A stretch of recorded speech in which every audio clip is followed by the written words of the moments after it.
Isabella Chen had dreamed of this night for years, pacing the pristine floors of Aurora Gallery from dawn until dusk, as she oversaw final installations, adjusted track lighting to coax out every subtle shade in the abstract canvases, and rehearsed her welcome speech in the reflection of her office window.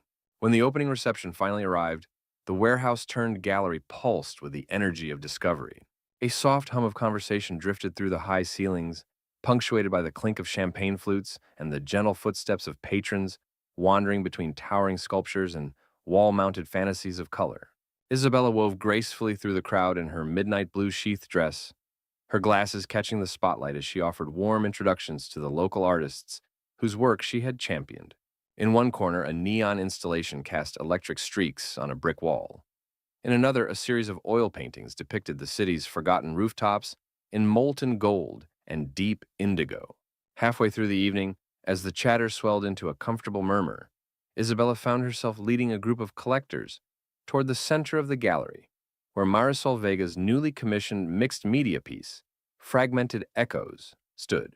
On a pedestal of reclaimed oak, layers of torn newsprint peeked through streaks of cadmium red, and shards of mirrored glass caught reflections of faces, smiling in appreciation. The piece had been carefully secured to its base, every bolt hidden, every surface cleaned by hand just hours before. Isabella paused to explain Marisol's inspiration, how the collage represented the city's fractured histories, and the possibility of reassembling them into something hopeful. She gestured with an open palm, inviting the group to step closer. That was when she felt it, a soft contact at her elbow. She spun around to see a man in olive green chinos and a charcoal sweater leaning forward, fingertips brushing the edge of the mirrored shards as though testing their cool surface. Isabella's heart lurched as she realized his hand hovered too near the artwork's precarious edge. Before she could step in, his finger traced a delicate line through the red paint, leaving a faint smear of oil on the collage's vibrant surface. The gallery's ambient lighting stuttered around her in a split second, and Isabella felt her breath catch. Without a word, she lunged forward, gripping his wrist with surprising force and yanking him back. Her voice cut through the symphony of polite applause and soft jazz. "Don't touch my artwork!" The man recoiled as though struck, his brow twisting in shock. He drew a quick breath and straightened, his hand hovering in midair before falling to his side. Isabella's pulse hammered in her ears as she stepped between him and the piece, her palms smacking together in a gesture meant to steady herself. The murmurs around them faltered and then rippled into startled whispers. Patrons paused with glasses raised. Waiters froze mid-pour, and even the neon installation flickered as if it sensed her tension. Isabella searched the man's face for apology or anger, but found only a cool calm that made her chest tighten with unease.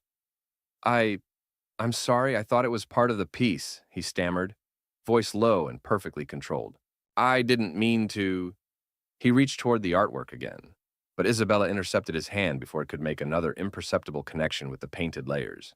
She forced a curt nod, and her cheeks aflame guided him away from the installation, her shoes echoing on the concrete floor with each hurried step. Every eye in the gallery felt like a spotlight trained on her mistake, and she could almost hear the collective questioning, who was this man, and why had she reacted so harshly? As she steered him toward a more secluded alcove by the entrance, Isabella's mind raced faster than her feet. She had built Aurora Gallery on the promise of bold, unguarded experiences with art. Yet tonight she had betrayed her own philosophy by treating creation like a fragile trinket rather than an invitation. The man stopped beside a row of minimalist sculptures, his posture rigid, and stepped back into Isabella's path. She tried to swallow her mortification as she braced herself for a reprimand or a demand for an apology beyond what she could meekly offer. Instead, the man's lips curved into a faint, enigmatic smile. "No harm done," he said quietly, his tone measured yet kind. "I only meant to explore the edges." His gaze flicked to the gallery's steel beams and the framed statements describing Marisol's vision, and Isabella found herself caught between relief and apprehension. She nodded again, gesturing toward the door as though inviting him to leave, but his signature in the guest book would tell another story. Tonight, that book held a new name, alongside the patrons and critics who had come to celebrate Aurora's promise. He walked away without bitterness, turning back once to offer her a silent nod of understanding, before slipping through the front doors into the night. Isabella stood in the hush that followed, fingertips brushing the smooth marble finish of the display pedestal where Fragmented Echoes had nearly been altered forever. She realized then that her reflex had been driven by fear, fear of damage, fear of imperfection, fear of losing control. But in that same heartbeat, she understood that art's power also lay in its capacity to provoke, to invite touch and reflection, and even to withstand the unintentional caress of a curious stranger. As the gallery lights dimmed slightly to signal the reception's closing hour, Isabella exhaled the tension in her shoulders and vowed to embrace the vulnerability that had nearly undone her. She would need all her courage and humility to repair the moment's fracture and to welcome the unknown hands that sought to connect with her gallery's beating heart. Isabella awoke the morning after her dramatic confrontation, still feeling the sharp ache of embarrassment in her chest, as though her fingers had left bruises not only on his wrist, but on her own confidence. She replayed the scene in her mind as she brewed a pot of chamomile tea in her tiny apartment, the steam curling like tentative apologies she wished she had offered more gently in the gallery's dim light. Each sip carried a twinge of regret, and she resolved to draft a heartfelt letter to every patron who had witnessed her outburst. By mid-morning, dressed in a soft gray cardigan over a white blouse, she returned to Aurora Gallery to survey the damage. Not to the art, which stood untarnished in its place of honor, but to the atmosphere she had worked so hard to cultivate. As she entered, the hush of an empty salon greeted her. Punctuated only by the low hum of the security cameras, she now viewed with a pang of distrust. She crossed the polished concrete floor to the reception desk, where a single copy of the guest book lay open, the frayed ribbon bookmark resting on the page where the visitor had signed. With trembling fingers, she turned the page as though seeking to close a wound. But when she looked up, the man stood in the gallery's open doorway as though he had materialized from the shadows. His charcoal sweater was the same, his olive chinos the same, but his presence now filled the room not with menace, but with a calm dignity that arrested her attention. He held the guest book in one hand and a small leather portfolio in the other, and as Isabella approached, her throat tightened in anticipation of rebuke or lawsuit. Instead, he offered her a gentle nod and said, his voice low but warm, "I came to return this." He placed the guest book on the reception counter, pages fluttering like the wings of a hesitant bird, and to see if I might speak with the gallery's curator. Isabella's mouth went dry as she led him through the silent halls, every spotlight now seeming to pulse with expectation. She guided him to the back office where she kept her laptop and legal forms, her palms damp against the cool glass tabletop. She braced herself to apologize, again, for her harsh words. But before she could speak, the man opened his leather portfolio to reveal a stack of charcoal sketches and small oil studies that bore the same fluid line and emotional resonance as the paintings that hung in the world's greatest museums. Isabella's breath caught as he lifted one of the studies, an enigmatic self-portrait in muted ochres and grays, and said, "You might recognize this style. I am Nathaniel Voss." She felt her knees grow weak at the revelation that this humble stranger, whose wrist she had unceremoniously yanked, was the very artist whose upcoming retrospective at the National Modern had already sold out within hours. The name echoed in her mind with the resonance of a legend. She had curated his early work at Aurora, under the assumption he was a promising local talent, never imagining the world-renowned genius she had slighted. Nathaniel's gaze held neither anger nor pride, but a quiet curiosity, as he watched her stagger through a breathless apology. He waved her concerns away, explaining that he had only brushed the painting to feel the texture of her gallery's curation, to connect with the heart of this new space. He had come not to chastise, but to extend a hand in partnership, to invite Aurora Gallery into the fold of his creative vision. Isabella felt a swell of gratitude and humility as she realized how narrowly she had escaped a scandal that might have ruined her fledgling gallery's reputation. In the golden light that filtered through the high windows, she saw before her an opportunity to remake that moment of tension into a foundation for collaboration with the very artist whose work would soon define her gallery's future. As they stood together amidst the empty pedestals and silent canvases, Nathaniel Voss spoke of his desire to mentor emerging artists, and Isabella, her heart still pounding with relief and wonder, understood that by welcoming his touch, literal and metaphorical, she would elevate Aurora Gallery into a beacon of both reverence and innovation, ensuring that no one's passion would ever be brushed aside again. Isabella spent the morning trembling with a cocktail of dread and anticipation, her steps echoing across the gallery's concrete floors as she prepared to face the fallout of her brusque reaction. She arranged fresh water glasses along the reception desk, organized promotional pamphlets, and straightened the small vase of wildflowers that Nathaniel Voss had admired the night before. The bright petals a stark reminder of both fragility and resilience. At exactly 11 o'clock, she unlocked the heavy oak door to Nathaniel's private viewing room, tucked behind velvet curtains in the gallery's southeast corner, and stepped inside, bracing herself for whatever confrontation, or she dared hope, collaboration awaited. The room was a sanctuary of light and shadow. High windows filtered the sun into long shafts that danced across the white walls, illuminating sketches pinned precisely at eye level, and two towering canvases draped in white cloth. A slender pedestal held a single charcoal study, an intimate portrait of a woman whose eyes seemed to hold entire galaxies. Nathaniel Voss stood before it, gently tracing the woman's cheek with his gaze, his profile bathed in golden light. He turned as she entered, and in his calm gray eyes, Isabella saw not reproach, but curiosity. She closed the door softly behind her and swallowed. "Mr. Voss," she began, voice shaking, I wanted to apologize again for last night. I was overprotective of the work, and I—" He raised a hand to still her words, his silver-streaked hair catching the light as he inclined his head. "Isabella, please," he said, his tone quiet but sincere. "I understand the passion you feel for this gallery. Art is vulnerable. It demands care." He paused, then asked her to join him at the pedestal.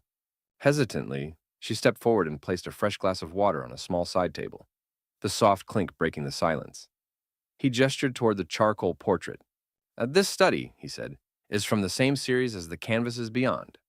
He lifted the cloth on one larger painting, a vivid swirl of sapphire and umber that, upon closer inspection, revealed itself as an abstracted cityscape bathed in moonlight. Under the second cloth, he uncovered a companion piece, the same skyline in dawn's soft pinks and golds. Isabella breathed in at the seamless harmony of darkness and light. Nathaniel spoke of his process, how he had arrived in the city years ago with nothing but a sketchpad and the dream of capturing its soul. He had wandered its rooftops in moonlit reverie and watched its spires glow at sunrise, then translated those memories into layered washes of pigment and charcoal. He described how the smaller studies, like the one she had nearly damaged, were his way of preserving fleeting emotional impressions before they vanished. "I place them here," he said, sweeping his hand across the room, "to remind myself and my viewers that every grand vision began as a simple moment of inspiration." Isabella felt tears prick her eyes as she realized the depth behind every piece she had so fiercely protected. "I'm honored you would trust me with these," she whispered, touching one drape with reverent fingertips. "And I'm sorry for doubting that trust." Nathaniel folded the cloths and set them aside. "Trust," he said, his gaze steady, "is the foundation of creation. But careful stewardship transforms potential into legacy." He gestured to the empty walls surrounding them. "I want Aurora Gallery to be more than a showcase for my work. I want it to be a crucible for new talent, a place where emerging artists can learn alongside established ones." He opened his leather portfolio again and withdrew a series of delicate sketches, a young sculptor's dynamic studies of the human form, a painter's bold use of color to render urban decay, a photographer's haunting black and white frames of abandoned buildings. Isabella's breath caught as she recognized the raw power in each piece. "These artists," Nathaniel explained, "deserve a platform. I'd like you to curate a mentorship series, exhibitions pairing their work with mine, workshops where I critique and they grow, and community events that celebrate the city's creative heartbeat." Isabella's heart thundered with excitement and relief. The museum-level retrospective she'd feared lost had become the seed of something far greater, a living, breathing art community nurtured under Aurora's roof. She nodded, her voice steadying with conviction. "Yes, absolutely. We'll build a program worthy of your vision and these artists' voices." They spent the afternoon mapping the project's blueprint, identifying local talents, scheduling studio visits, planning gallery talks, and coordinating a fall exhibition titled Continuum, Legacy and Innovation. Nathaniel insisted on a hands-on approach, workshops in charcoal techniques, open critiques of portfolio submissions, and masterclasses in the alchemy of light and shadow. Isabella realized that his generosity matched the brilliance of his art. When she finally left the private room, the velvet curtains fell behind her like a benediction. In the gallery's main hall, the first patrons of the day paused to admire Marisol Vega's mixed media piece. their casual grace a testament to the trust artists and audiences place in her gallery. Isabella closed her eyes and inhaled the scent of polished wood and fresh paint, feeling the pulse of possibility in every brushstroke and sculpted form. As she moved among the artworks, she knew that the moment of crisis had become the crucible of her gallery's destiny, and that Aurora Gallery would shine not just as a sanctuary for art, but as a beacon for the next generation of creative souls, united by the trust that blossoms when a curator dares to mend a moment of rupture into a masterpiece of collaboration. Over the next several weeks, Isabella and Nathaniel worked side by side to transform Aurora Gallery from a solitary, white-walled showroom into a living workshop of creativity and connection. Each dawn found Isabella unlocking the gallery's glass doors and discovering Nathaniel already at the eastern windows, flashlight in hand, gently adjusting the angle of spotlights to coax out the subtle textures of each painting. He taught her the language of light and shadow, how a single beam could carve depth in charcoal lines or set glass shards ablaze, and she showed him the rhythms of gallery life, from the careful scheduling of opening nights to the diplomatic art of negotiating with local sponsors for community events. Together, they mapped a calendar of masterclasses, studio visits, and open critiques that would bring emerging artists into Aurora's fold and give them access to Nathaniel's decades of expertise. Their first joint project was the Continuum exhibition, a daring pairing of Nathaniel's monumental cityscapes with smaller works by three selected protégés. In the cavernous main hall, Isabella and Nathaniel spent long afternoons rearranging the canvases until the curve of a rooftop in one painting echoed the jagged silhouette of a new artist's skyline below. They argued good-naturedly over spacing. He favored generous breathing room, she preferred a tighter dialogue between pieces, and in each exchange discovered compromise that enriched the exhibition's flow. Nathaniel explained how the pull of the eye from dusk to dawn in his paired cityscapes mirrored the cyclical nature of urban life, and Isabella responded by placing the students' intimate charcoal studies of tenement windows between them, creating a narrative bridge from grandeur to the grit of everyday existence.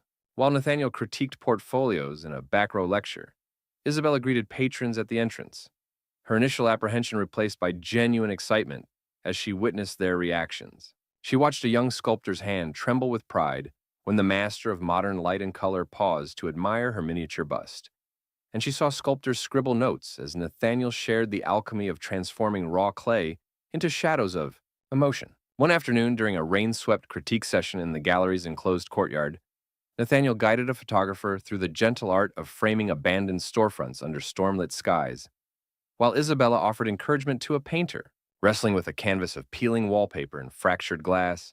The air crackled with possibility as each emerging voice found resonance in Nathaniel's wisdom and in Isabella's unwavering support. When opening night of Continuum finally arrived, Aurora Gallery thrummed not with polite curiosity, but with the electric energy of a community awakened. Long tables of wine and hors d'oeuvres flanked the walls, and beneath the vaulted ceilings a crowd of patrons, critics, and artists gathered to celebrate a new chapter. Isabella stood beside Nathaniel as he raised a toast, his glass catching the light and fracturing it into tiny prisms across the assembled faces. He spoke of the vulnerability required to share one's art and of the bravery it took to invite honest feedback, qualities he saw mirrored in Isabella's own journey from defense to collaboration. As applause rippled through the hall, Isabella felt the full circle of her transformation. The gallery she had once guarded with clenched fists had grown into a sanctuary where touch, critique, and shared vision wove the very fabric of its future. And as the chatter rose into laughter and wonder, she realized that by opening her doors and her heart to Nathaniel's touch and teaching, Aurora Gallery had become more than a space for displaying masterpieces. It had become a crucible for creative rebirth, proof that when pride yields to partnership, even the most fragile art can find its strongest home. The evening of the Continuum closing gala arrived like a quiet storm, sweeping through Aurora Gallery with a charged hush that settled over every gleaming surface and artfully arranged pedestal. Isabella Chen stepped into the main hall, her heart fluttering beneath the tailored lines of her midnight blue dress, as strings of warm fairy lights draped from the vaulted ceiling and candles flickered in glass holders along the walls. Patrons gathered in soft clusters around Nathaniel Voss's monumental cityscapes, one bathed in the silver calm of moonlight, the other ablaze in the first golden rays of dawn, while emerging artists from the exhibition mingled beneath the framed chiaroscuro of tenement studies. Isabella moved among them, offering congratulatory smiles and clasping hands with collectors who had come to see how a gallery once known for its pristine distance had transformed into a vibrant nexus of creation and community. In the center of the room, a long oak table groaned under platters of local cheeses, charcuterie, freshly baked breads, and seasonal fruits. Crystal flutes caught the glow of the candles as servers in charcoal-trimmed jackets passed trays of sparkling wine. The soft murmur of conversation rose into an affectionate crescendo as Isabella found herself face to face with the sculptor whose miniature bust had earned Nathaniel's rare praise. Their laughter mingled as she marveled at the deft curve of his marble figure, and he recounted how Nathaniel's advice on light and shadow had unlocked a new dimension in his work. Across the gallery, a photographer whose stormlit storefront images had stood beside Voss's sweeping cityscapes told a group of admirers how Isabella's steadfast belief in her emerging talents had given her the confidence to search the city for forgotten beauty. Each story stitched itself into the gallery's tapestry, proof that the bold experiment Isabella once feared had woven a richer pattern than she could have imagined on her own. When the clock in the corner chimed 9 times, a hush rippled like water through the room as Nathaniel and Isabella ascended the low dais before the pair of draped canvases. All eyes turned to them, a constellation of anticipation shining in the faces of artists and collectors alike. Nathaniel lifted his glass first and spoke of the journey they had undertaken together. The moment he nearly lost a precious study to instinctual caution, the days of collaboration in the backtest kitchen, and the shared passion that had redefined his view of curation. His words resonated with humility and warmth as he described Isabella's transformation from a vigilant guardian of art's perfection to a courageous steward of its future. When he concluded, he reached across and offered her a slow, knowing smile. Isabella lifted her own glass, breath steady despite the rush of emotion, and began by acknowledging the moment she had nearly pushed him away, with a sharp reflex that betrayed her fear of unpredictability. She recounted how his grace in that moment had taught her that true appreciation of art demands both reverence and the courage to let it move you, even when that movement risks imperfection. When she toasted to Nathaniel's artistry and to the gallery's next chapter, the applause rose like sunlight spilling across the canvases. After the formalities, Isabella guided Nathaniel toward the gallery's east wing, where the featured emerging artists' works still clung to the pristine walls. They paused before a young painter's sweeping abstraction of a rain-drenched boulevard, its silver lines flickering like neon under a wash of indigo. Nathaniel leaned in and asked the painter about her inspiration. She said she had wandered the streets on sleepless nights, capturing the city's pulse in every stroke. Nathaniel nodded and suggested a technique to heighten the interplay of water and light, his fingers tracing an imaginary path along the canvas's surface. Isabella watched them together and felt a surge of gratitude for the vulnerability of her young curator's heart, for the generosity of an artist whose touch had refined hers, and for the community born from their shared leap of faith. When the last guest drifted out into the cool autumn air, Isabella and Nathaniel remained in the empty gallery, the fairy lights now dimmed to a soft glow. She retrieved a small wooden box from a side table and handed him a key inscribed with the gallery's dual crest, a symbol of the partnership they had forged. "This is for you," she said, voice low with emotion. "No, a gesture of trust and of friendship." Nathaniel accepted the key, his eyes reflecting the warm candlelight and the promise it carried. He placed a hand on her shoulder and whispered his gratitude for the journey they had taken together, a journey that had begun with a single protective reaction and blossomed into a shared vision for art's future. As the night settled into stillness, Isabella extinguished the remaining candles and locked the heavy glass doors, the gallery's walls now resonant with the echoes of laughter, applause, and hushed awe. She stood alone for a moment amid the silent sculptures and resting canvases, her heart full with the knowledge that Aurora Gallery had become more than a space to display masterpieces. It had become a living testament to the power of second chances, of partnership born from vulnerability, and of the boundless creativity that thrives when hands and hearts are open to touch. In that sacred quiet, Isabella knew that the story they had written together would continue to unfold on every wall, in every brushstroke, and in every artist whose spark they had ignited.